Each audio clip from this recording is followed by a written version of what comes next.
在 EP 的 podcast 当中，我们检讨了很多不同的演讲跟简报。今天让我们来检讨以及分析年轻人偶像 Taylor Swift 在 NYU 毕业典礼所做的演讲。他是用了什么演讲的技巧呢？带给他的听众有什么不同的感觉呢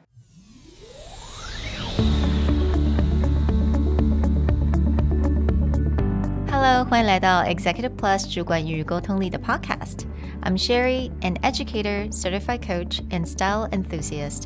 我相信专业有效的沟通是语言跟逻辑的完美结合。And I'm Nick, a startup consultant, corporate trainer, and late-night gaming junkie. I believe great communication requires the right mindset and solid frameworks. 我们希望带给大家职场英语的技能、跨文化沟通技巧与其他能帮助您成为出色领导者的工具。Join us each week as we share our experience, research, and methodologies to take your communication and language skills from good to great.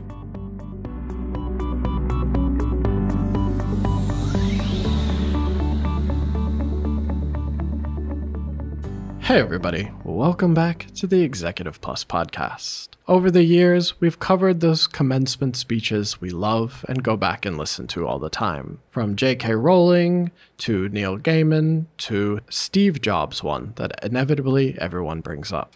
Now, we're going to get into a whole nother generation worth of commencement speeches. And today, our wonderful intern, Lucy, has picked out one that particularly spoke to her. But to get started, we first want to welcome our wonderful guest, intern Lucy. Hi, Lucy. Hi. And hello, I'm Lucy, and I'm now an English major at NTNU and also an intern in presentality. 耶，非常高兴我们真的有一些年轻人年轻的血来到我们的 presentality 这边。因为呢，其实我们要讲到很多是cross-generational 的一些主题，真的很需要这些不同的听众，也就是年轻一代的听众。那当然我们就请了 intern 呢，每个人都能够带给我们一些不同的灵感。那 Lucy 呢就找到了 Taylor Swift 的这个 commencement speech， 那我们也邀请她来一起跟我们来录制这个 episode， 顺便来跟我们讲一下 Taylor Swift 在演讲当中用了什么样子的 techniques， 什么样子的技巧，什么样子的 technique 是让她真的是印象深刻的。So to kick it off, I think, again, the commencement speeches we usually break down and think about are all the people that are older than Sherry and I. And this will be the first time that someone is quite a bit younger than us, but speaks to the next generation. So I'd just be curious, Lucy, what inspired you to pick Taylor Swift's commencement speech, or who is Taylor Swift for you? And I choose her because, like what Nick says, she is younger. She is like the same generation as us. And I think her speech is inspiring, and she's not just talking some empty words. She used her own stories and talk about her own philosophy of life. Also, I think she is a good speaker, which use a lot of great techniques in her speech. We're definitely going to jump into what makes her an effective presenter and speaker. And I agree that on stage, she's clearly very comfortable. Absolutely. She is the highest paid music artist in the world, so she better be. But she has definitely picked up some of the theatrical side, but also very practical ways of speaking. And this is something we're going to dive into a bit. But before we do that, what about the speech? What stood out or what inspired you in what she had to say? And I think the things that she inspired me the most is that she talked about that life is not plain sailing. We will face obstacles or make mistakes sometimes, and hard things will happen, but it is okay because we will get through it and learn from it, and also grow more resilient on it. This is not some unreal or dreamlike suggestions. This is what she really experienced and what happened to her. And this is what the future looks like.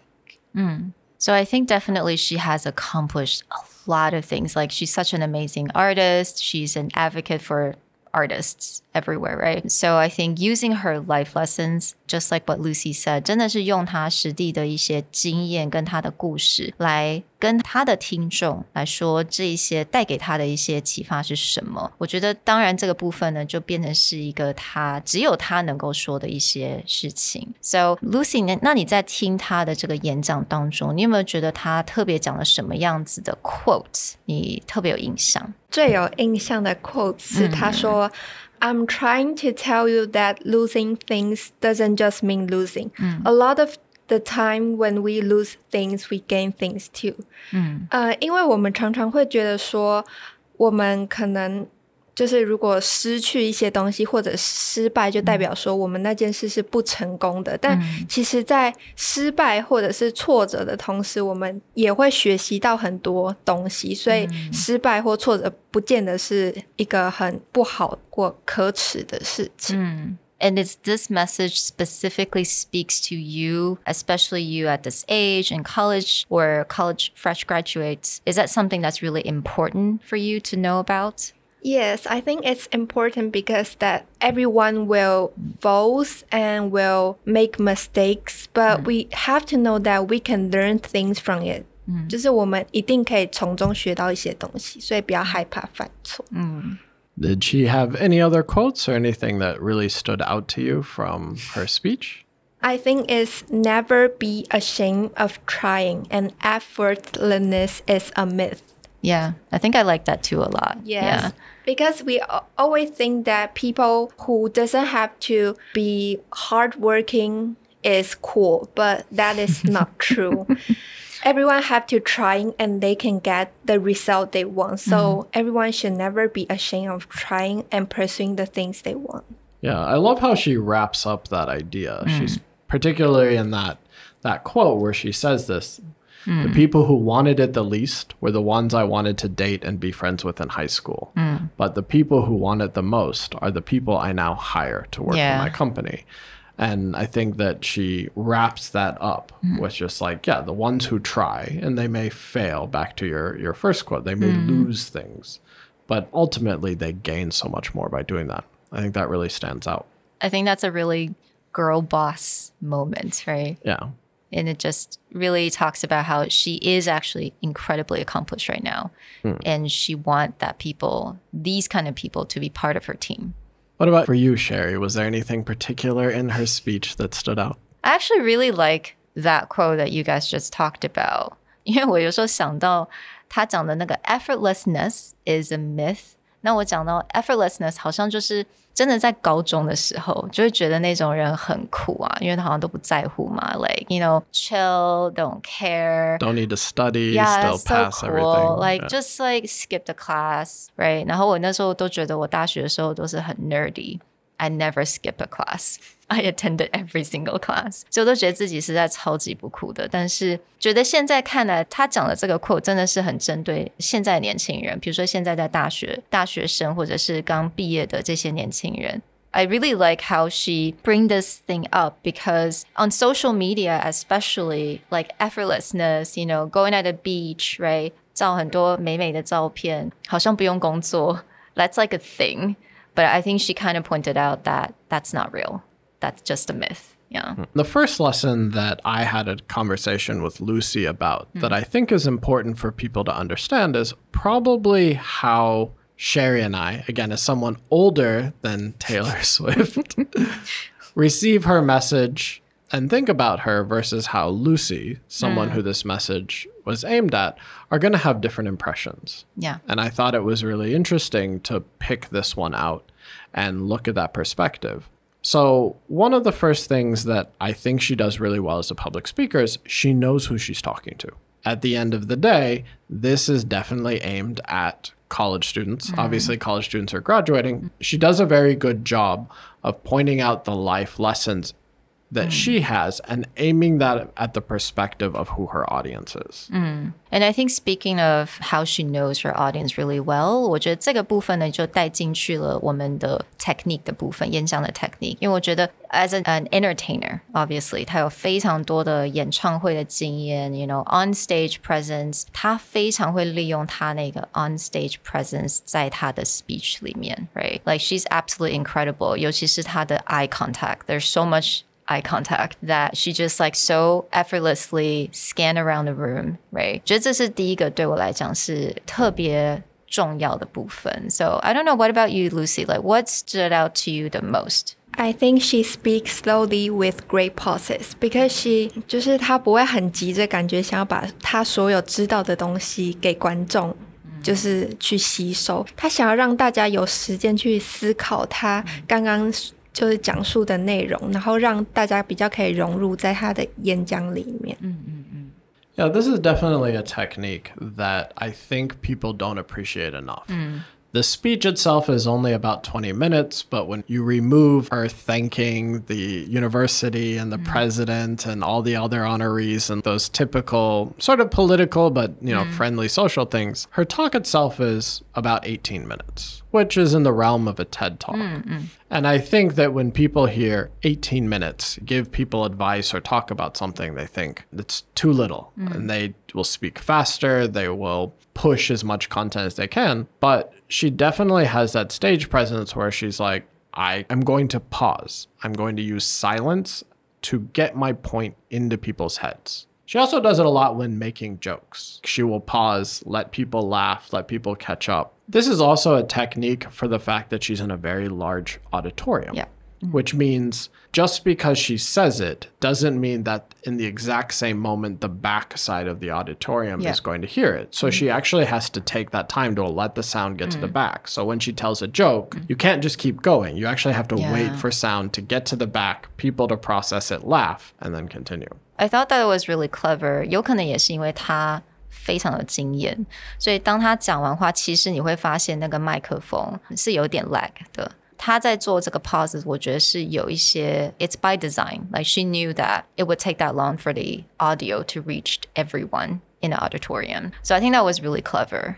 What about other techniques that stood out or you really think she did well? You did most of the in-depth analysis of this. Was there anything else that stood out to you, Lucy? And I think she brings her personal stories a lot in her speech because she shares many her own stories and that can humanize herself to the audience like us and that the audience know that they just like us and she has the same experience and she can give us some advice or suggestions. It will make her speech more persuasive. Was there any particular story or anything that she talked about that connected to you, again, her audience, the college student? And she said that she recorded her first demo when she like 13 or 14 years old, but she was rejected by many people. 她是做乡村音乐，大家觉得说不那么流行，没什么人会听, but she keep trying. I mean, this definitely gives credence back to her point about people who are willing to try, people who are going out there. Now, to be fair, I used to be one of these people until I heard a great podcast episode breaking down the business behind Taylor Swift, but also her history. But for those of you who think of Taylor Swift just as like a young artist who, you know, very successful, her parents were very wealthy, you know, she must have had everything. A few poignant facts that I think really put out why Taylor Swift is so successful and she does is, for example, she did start writing music around 13 or 14. In fact, the first music contract Taylor Swift ever got was as a writer, not as a singer. And actually, for the first like 5 or 6 years of her career, she just wrote, but wrote for some of the largest names in music. Taylor Swift is the highest revenue generating artist in all of music, creating, if I remember right, around 400 million US dollars worth of revenue per year, just her Per year. as an artist. She single-handedly got Apple to change their policy on how artists get paid from streaming music. Apple or Spotify? Apple. Okay. She stayed off of Spotify until the CEO of Spotify specifically flew from Europe, where he is, to the US to negotiate with her and explain his entire vision to her because he knew how important it was to get her on the platform.